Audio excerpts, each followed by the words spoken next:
Hey, what's up everyone? Welcome to another behind the scenes. Let's jump into some nose art and paint scheme action on this B-25 Mitchell. A team effort by the crew at ATW Aviation in Marana, Arizona, and Lost Coast Warbirds brought this bird back to life after it had been sitting outside sedentary for a very long time.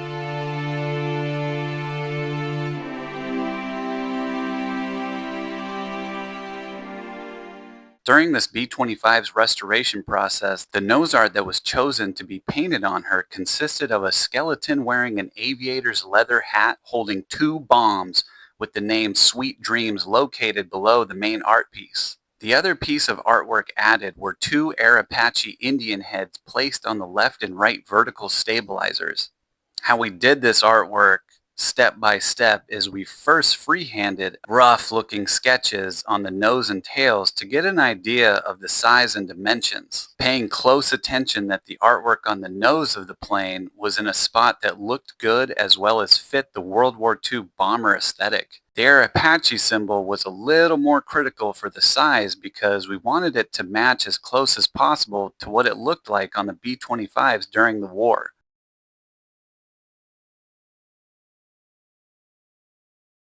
While doing some research on the Air Apaches, it was pretty interesting to see all the sometimes subtle differences between the Indian heads on all the planes. The variations make sense though because this symbol was hand painted during the war. Kind of a cool comparison shot here. Notice some of the differences in the details, but overall it conveys the same look. A fun side note I noticed is the yellow-orange color on the speed rings looks very close to the speed rings in this original picture. That's pretty awesome. Anyway, back to the Sweet Dreams nose art. So after the size of the nose art was figured out, I went to a graphic shop and got the art piece printed on paper so that I could cut it out and place it on the side of the plane.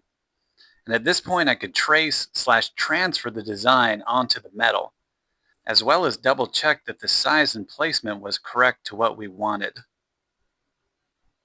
With the outline on, I took out my one-shot enamel-based paint. This paint rules. You can leave it in a glossy finish or you can flatten it out depending on what you're going for. It also has a high saturation, making the colors vivid and intense. With the wings on, the airplane wouldn't fit in the hangar, so I had to do this outside, sometimes at night, sometimes during a storm. Hands down, the hardest element to manage is the wind. A steady hand gets a little tricky when it's windy. This took place in Tucson, Arizona during the summer, so it was pretty hot. Look how pumped and vascular my hand got. One of my favorite parts is watching the artwork and individual identity of this airplane come to life. It's a very rewarding and satisfying feeling.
If you guys like this video, like and subscribe to a handful of social media accounts this time.